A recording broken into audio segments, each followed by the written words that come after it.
Welcome to the Encore Audio Archives YouTube channel. I'm Taper Dave, and this is my channel. I've uploaded hundreds of talks here that I've recorded at meetings in West LA, and I've also recorded conventions starting in 2013. I've got a bunch of those up. And Walt and Mary Murray, the original owners of Encore Audio Archives, started the company in the 80s, and Walt recorded Joe and Charlie's and a bunch of stuff down in Vista, California. My sobriety date is June 20th of 1994.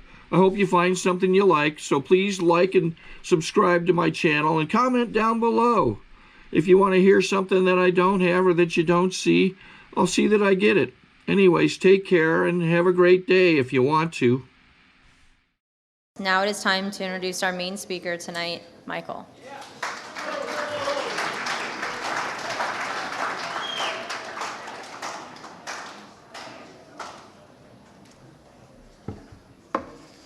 So I'm Michael, and I'm still an alcoholic. Have you ever had Kings Road coffee? Yeah, I'm pretty sure it's a slip. Wow. It's my way of telling you I'm exhausted. I am hungry, angry, lonely, tired. You know, if you're new, you might have been told that. I don't know, but it's a good 4-point plan. You know, it's a good reference. HALT, H-A-L-T. So I'm not hungry. I'd probably be a little angry if I wasn't so damn tired. And I anticipate, well, some brief form of loneliness before I hit the sack tonight.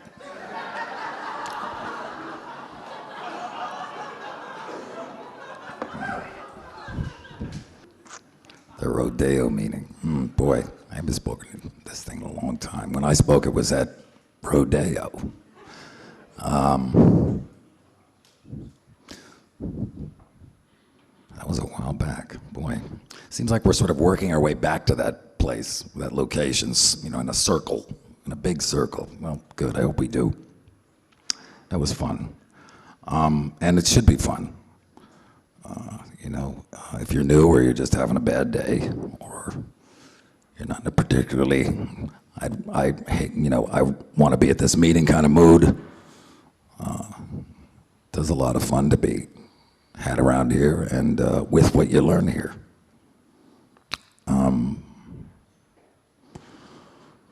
Yeah, I could be a little angry. You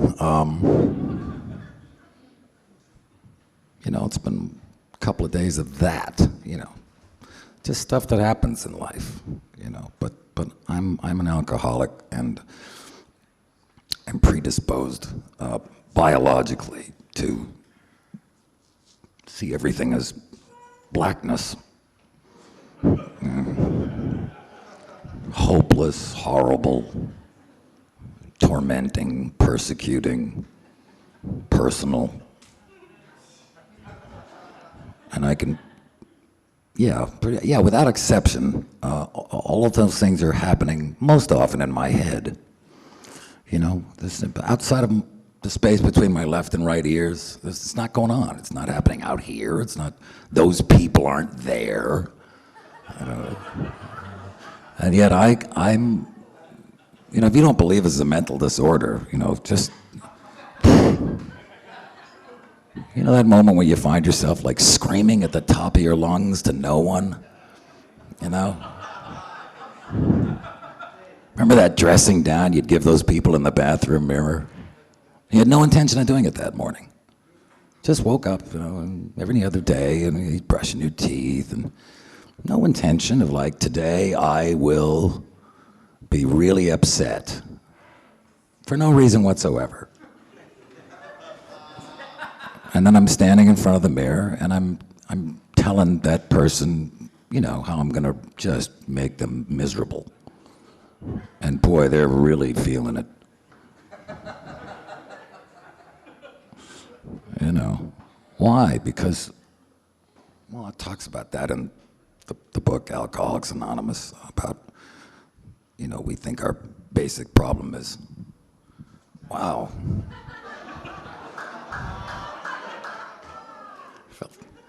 Didn't know whether to think of myself as, Duke Ellington or Tracy Lords. I don't know.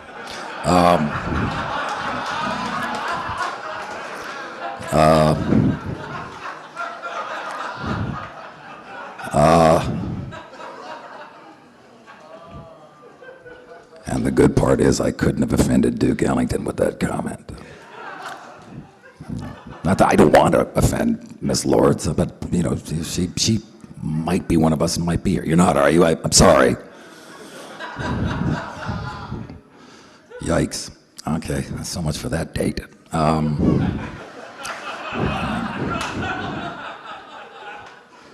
So I anticipate a bit of loneliness before I go to bed. Loneliness not to be filled by the present Tracy Lords. In my head. Maybe that's what part of it is, it's that the world is. Did any of you ever see that? It's a terrific picture. It's called Days of Wine and Roses. Yeah, that's a good one. You remember that part in the end where Lee Remick, you think they're going to have that, at last, that final reunion, Jack Lemmon, and she has that wonderful thing where she talks about, without it, the world is ugly. It's just an ugly world. And I don't know how to be, I can't be part of that. Well, I've felt that.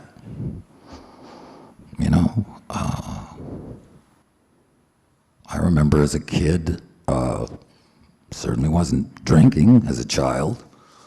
Certainly wasn't using any drugs, but I remember, there was always something inside me that, if it could just if you could just take the manacles off it, it was so wanting to just grab you and go, I feel weird.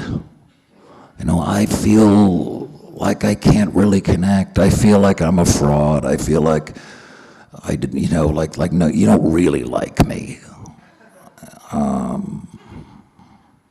I remember waking up mornings as a boy, and for no reason whatsoever, utterly inexplicable, no circumstance had changed. I just slept, right?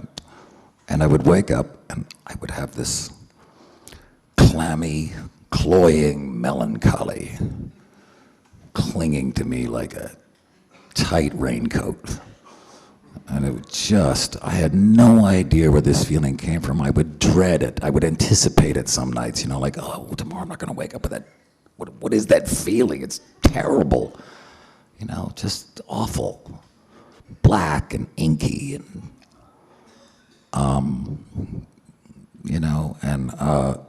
and of course,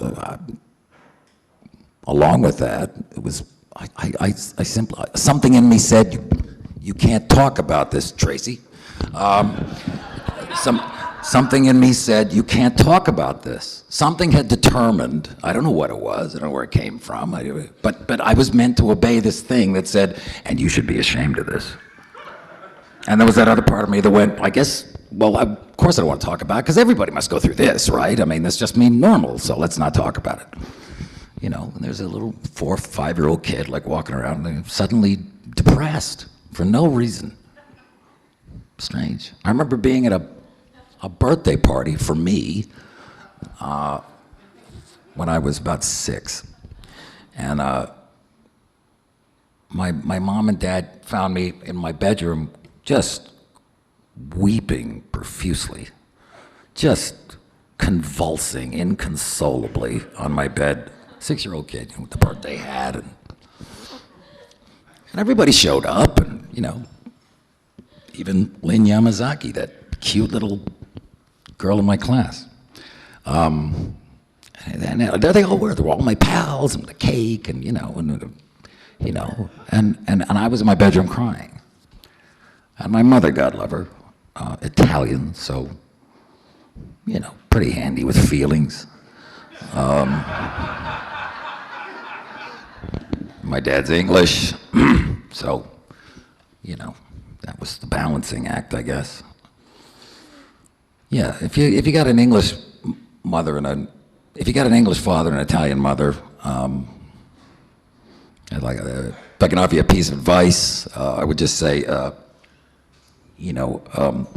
to remember to be Italian from the neck down and English from the neck up. If you ever reverse those, your life is a misery. Just a misery, man. Awful, especially if you have this disease. Ugh. So there I am at my birthday party, waterworks, heaving, that one. And my mom comes up and she said, what's wrong? Michele, what is wrong? And I said, everybody's gonna leave. And that's what I was concerned with. That's what I was concerned with all afternoon. The night before, that's what I was concerned with. My birthday party. I just know everybody's gonna leave. Well, yeah, I mean, they gotta go home. I mean, you'll see them tomorrow or some other time. They're not gonna evaporate. But that's a reasonable person talking. I'm not reasonable. I'm not. I have to learn how to be that, and stand up here with a podium and a microphone, however faulty, in front of you, doesn't confer upon me anything special, I mean, I'm here to tell you, I need your help again today. I need help today. I don't need, I'm not up here, oh, look, I got this down, ha, ha, ha. I don't.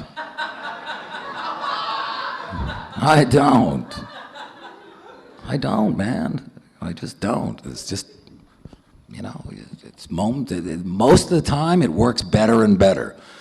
And then there's that little place where it's just like, oh yeah, that's right, I'm an alcoholic.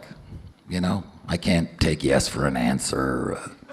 It's when the first time you ever heard the expression, it's always darkest before the dawn, you went, right, so it's my job to get to darkest.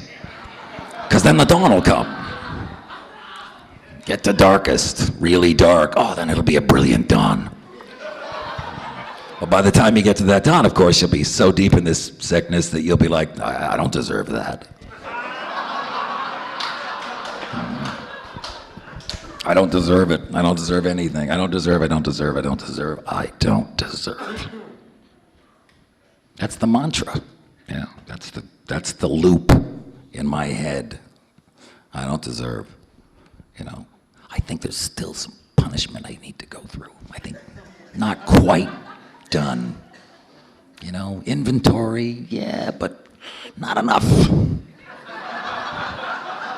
Not enough. Gonna need more.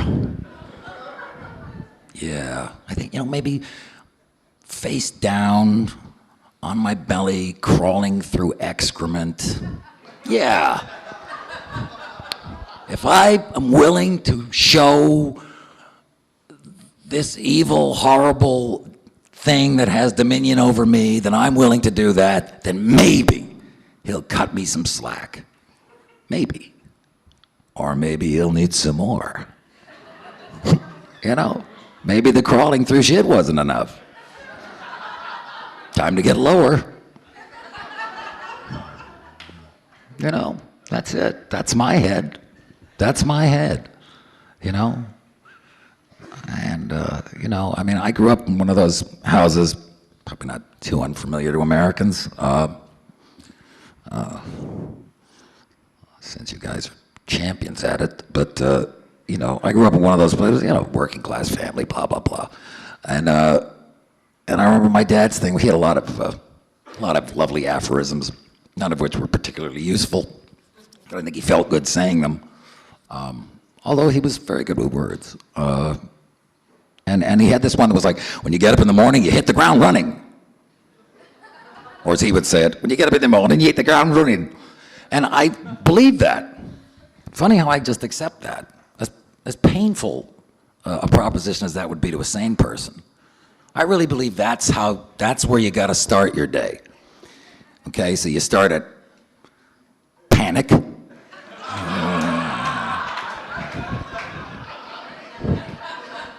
and you go, keep going. Just, that needle goes through the red, out the other side of the box, and turns around and keeps stinging you in the face all day, like a scorpion. And that's good. That's a good day, you see, because that's good, because now you hit the ground running and you can go straight to abject terror and not do anything at all, except learn once again that, you've made Dad happy, and whoever taught him that, and whoever all that, right down the line of those poor, sick people, all very satisfied. Until one day you get sober enough, and if you've got time, this is true. Everything that you recall now is now processed differently. It's kind of like, what is it? It's like a bad recording, and then suddenly a pristine recording, and you go, oh man, I didn't know there was a hi-hat and and a guy, I can hear that acoustic guitar, and everything becomes really clear. Certainly more clear. And I pictured this guy at a certain amount of time sober, throwing the sheets off and running. And you could just see him, and now you'd see it clearly and sanely, and you would go, you're a fucking idiot. What is wrong with you, man? You're out of your mind. Look at you. Why would you want to live this way? And it's only 3-4 seconds since you opened your eyes. Who wants to live like that? I don't. But somehow I bought into this idea. I don't know what I was rationalizing, except the illness I knew nothing about. I was not cognizant of it in any way. But maybe it was just a way to kind of accommodate, this inexplicable thing, to just go, yeah, I guess it kind of is all about suffering and pain. Sorry to interrupt your viewing. Taper Dave here. Just wanted to take a second to ask you to like and subscribe to my channel. Let me know if you like what you're listening. I've got some very good talks here, and this one's a great one. Just curious, do you think this is better than Zoom? Tell me what you think. Must be what it's about. Because, if you got no other choice, certainly you're going to glorify it. You're going to put it on a pedestal somehow. So anyway, one day, I think I was about 12, 13, I'm in my second rock band, and Scotty Sutherland, the only guy in the neighborhood who owned a Gibson Les Paul, I'm sure his back is killing him by now. Any Les Paul players? Okay. Yeah, don't stand up, we'll hear it. Anyway, we're all down at his basement, blah, blah, blah, blah, blah. A bunch of his silly friends came over and started passing around joints. Now, just like the melancholy, I didn't know what it was, but I sure as hell wasn't going to admit that I didn't know what it was. So I started smoking them, and I just got myself in a whole lot of paranoia, and I was crazy. That was not a good experience. That thing, you're like, oh, I found a drug. Oh, that's the answer. It's like, no, it ain't. That's awful.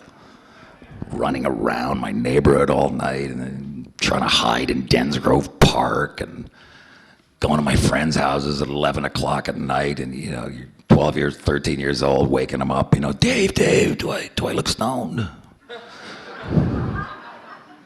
And like any good 13-year-old childhood friend, he went, yeah. And I thought, I can't go home. My God, my dad'll just I can see that hand coming out of the darkness toward my temple right now, and it's gonna hurt. So anyway, that was my first drug experience. Not good, and I swore that wasn't where I was gonna go. I took great pride in looking around at everybody else in my neighborhood, and it was one of those neighborhoods. Kids were doing all sorts of awful things very early, and I was like, I am so proud that I'm just not going to be you. You guys are going to go straight to hell in a handbasket, but not me. I'm not touching that shit. And I'm running and the gym and this and that and the rest and doing everything. I'm doing that alcoholically. I I have somewhere a sheet of paper that my mom gave me not so long before she died. But on this sheet of paper is, I think it was like in the 10th grade. So what am I, 13, 14? Yeah. And it's my schedule.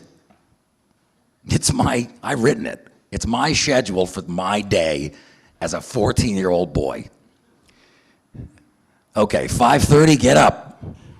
That's a.m. Get up. Under that, cold shower.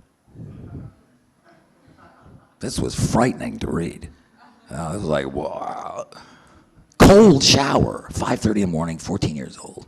Perfectly reasonable. This kid's, oh man, he's gonna be all right. He's got so much peace in his soul. Cold shower, right? Go downstairs and make a cup of tea. And then hit the books.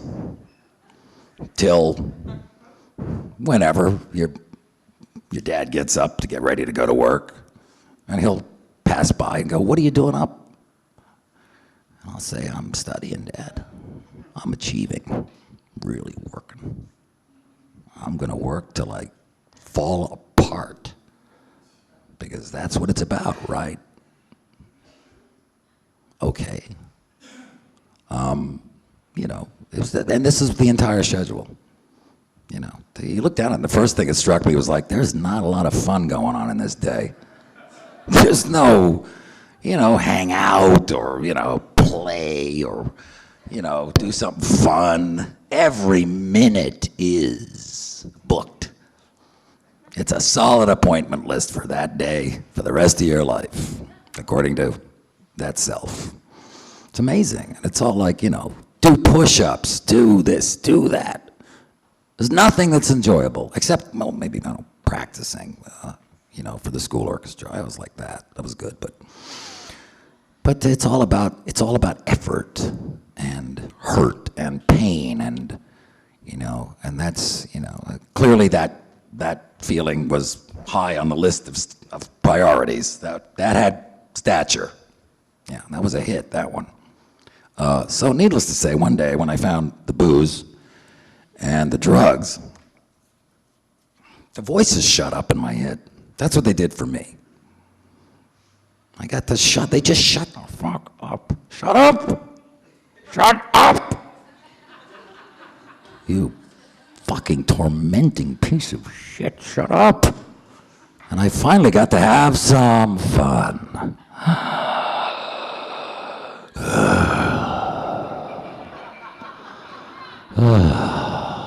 I didn't know that you could have fun and not have a screaming harpy in your head, batting its leathern wings around you.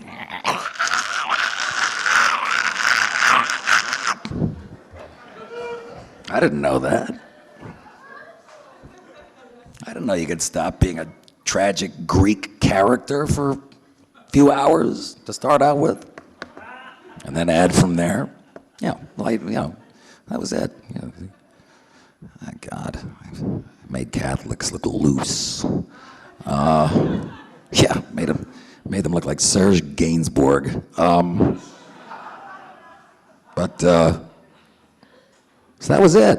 The voice in my head shut up and I could have fun without fear of retribution, judgment, you know, this horrible thing in the dark. And you could never quite see its face, just always, you knew it was there. Always watching, always taking notes, always keeping accounts, always ready. Oh, sure, you got that now, but I got 15 arms, and one of them's holding onto the front of that rug you're standing on. Smart guy. This, no relief, except for the drugs. Great. I could have fun. You know, I wasn't shy. I was, girls liked me. I was charming. I was funny. I was this. I was that. Whatever the hell it was, I was. And it just went on from there. And to me, it was like, good. This is a bit of balance, you know, after all the rest of that stuff. You know, that invisible, you know, Ubersturmfuhrer who was like running things, you know, oh my God. Yeah, horrible. But then they didn't work, as you know. I mean, listen, you're not here because you got nothing else to do. I used to love to. You have guys with time, man, nothing against being new, believe me. I was new once too. But I always love when the new guy's like, you know, I don't know if I'm really an alcoholic. I'm like, where are you? I'm at an AA meeting. Right. So what was you did that little app on your iPhone, like things to do tonight. Oh, that's good. I'll go to an AA meeting. It's bound to be fun. I have no other reason to be there. Although I contradict myself. It is a lot of fun for us. But anyway, so the drugs didn't work. And where did it go? Well, all the fun, yeah, kind of left. You know, sort of like those birthday party guests of not so long beforehand. But I never spent any time prior to that anticipating their leaving. I always thought the party was gonna go on forever, and it was gonna be my party. And yeah, you know, I finally I just hit a place. I got to a place where I just existed, and I vacillated between two states: one of horror, relentless, and suicidal depression. That's it. Black, no light. Couldn't decide a thing. Couldn't decide where to stand in a room. Couldn't. Just riddled with fear. Terrible. So anyway, a friend of mine, I was lucky enough to have this buddy at the time who had just gotten out of a rehab. And he talked to me, and I was really willing to talk, man. Boy, was I ready to unload all that, trying to keep the 4 balls, and then the 15 balls, and then the chainsaw, and then the elephants, and the whales, and the housing, and the more of them, and I just, you hit that bottom, man, and it's like, I just let it drop, and I started telling everybody, everybody, man, I am in trouble. I've lost my way. Oof. And so 2 days later, I was in rehab. Another friend wrote the check. Lucky. And that was a really easy thing to do for me, boy, because I just needed to be able to just collapse and just have other people take care of things.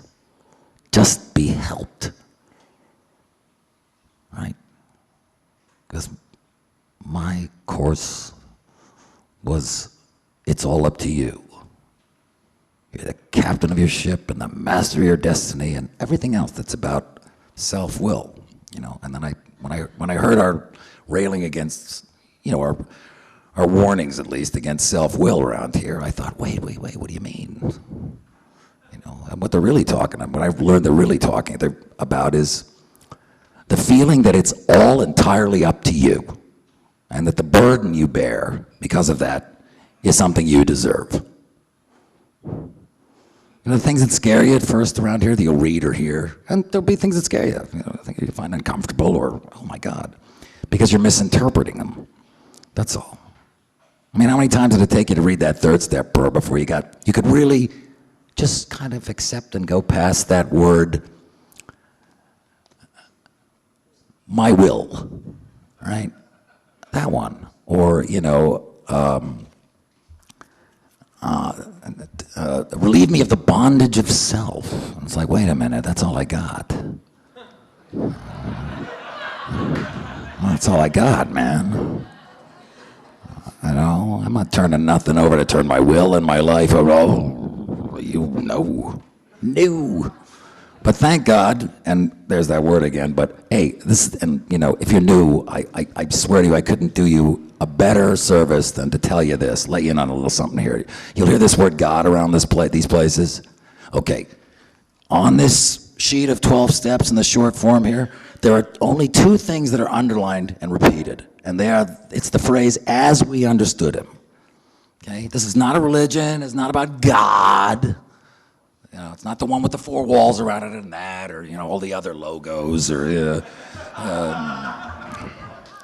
corporate logos, you know, the dollar sign.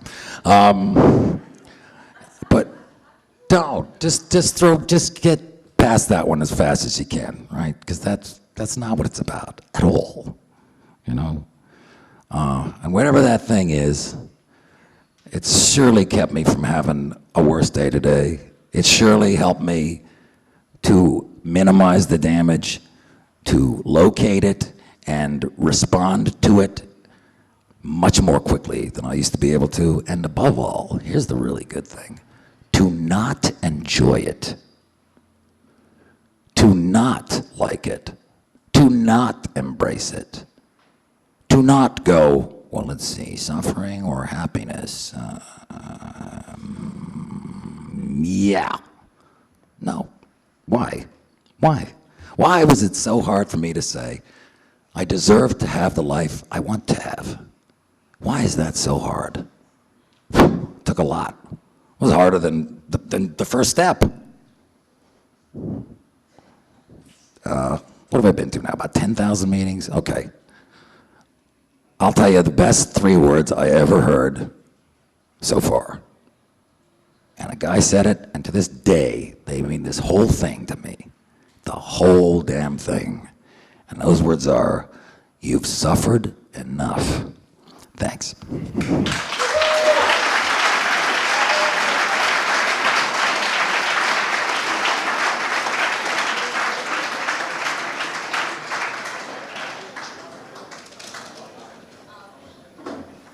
I think we got a great talk going on here. Thanks for watching the channel. Taper Dave here.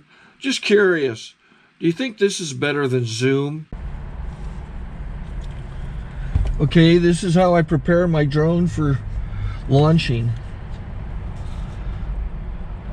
I like to do it inside the cab of my truck so I'm not standing outside in the weather. To install the joysticks for control, up and down, right and left, powered on. I have an Android phone that I use to connect it to the drone with. And it's actually controlled through the iPhone, through an app. Oops, wrong way. It's actually controlled through the iPhone, or through this Android phone, through the app. It's actually controlled through the Android phone, through an app, and you connect it through this short connection right here.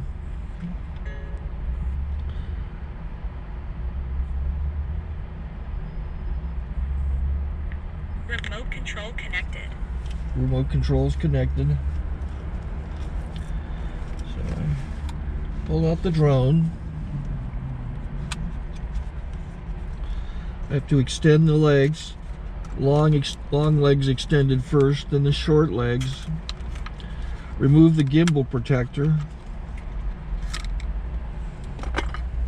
Set that aside, then power it on one short burst, then one long burst. I lay it down.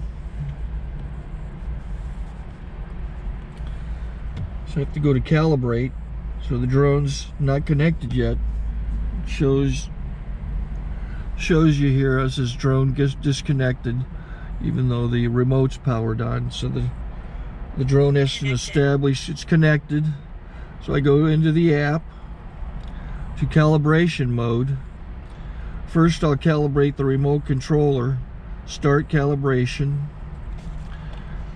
Out, in, oop, out, in, up, down. And then this little wheel is to control the gimbal. So it's calibrated. Go to gimbal calibration, start calibration, and then it calibrates the gimbal. I don't know if that shows up. The gimbal's moving all over the place. Changes, you can see it on the video. and I'm calibrated to take off. It's acquired 7 satellites at the moment. There are 26 satellites up in the sky, which it has to acquire before you can take off. So it's connected. It's got enough satellites. This is white. I can go to press this little arrow button, swipe right to take off, and it would start the motors if I slid this to the right, but I'll wait till I get outside. Don't want to do it inside.